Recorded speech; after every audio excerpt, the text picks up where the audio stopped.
বর্ষার মরশুমে রাসায়নিক সারের কালোবাজারি রুখতে রাজ্য জুড়ে কড়া পদক্ষেপ নিয়েছে কৃষি দপ্তর।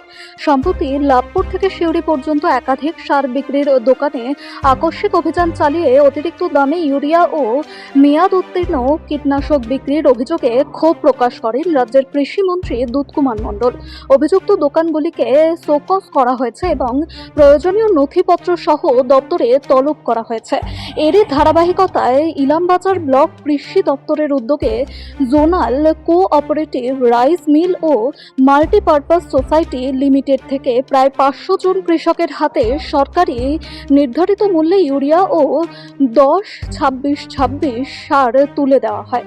এর আগে গোলটিকুড়ি মণ্ডল ফার্টিলাইজার ও কয়রা গ্রিনল্যান্ড ফার্টিলাইজার থেকেও প্রায় 300 কৃষকের মধ্যে ন্যায্য মূল্যে সার বিতরণ করা হয়।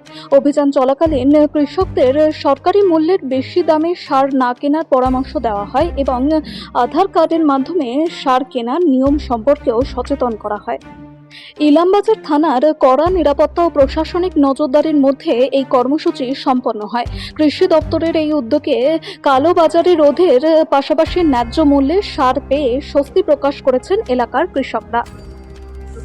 আমি গোলটে গ্রামের একজন ক্ষুদ্র চাষি।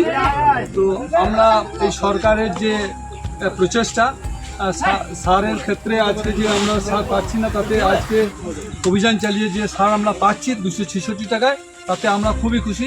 ইলামবাজার ব্লক এডিও অফিস থেকে যা অভিযান, যেভাবে এডিও সাহেব অভিযান চালিয়ে যেভাবে আমাদেরকে উপকার করেছেন, তাতে ওনাকে অসংখ্য অসংখ্য ধন্যবাদ। তোমার নাম কি? ইউরিয়া কত দাম নিয়েছে? প্রতি বস্তা। আচ্ছা, আমরা ইলামবাজার এডিও অফিসের তরফ থেকে আমাদের দাঁড়িয়ে থেকে এই যে নেটে মূল্যে তোমাদের পাঠিয়ে দিচ্ছি, এতে তোমরা খুশি তো? খুশি তো? ঠিক আছে।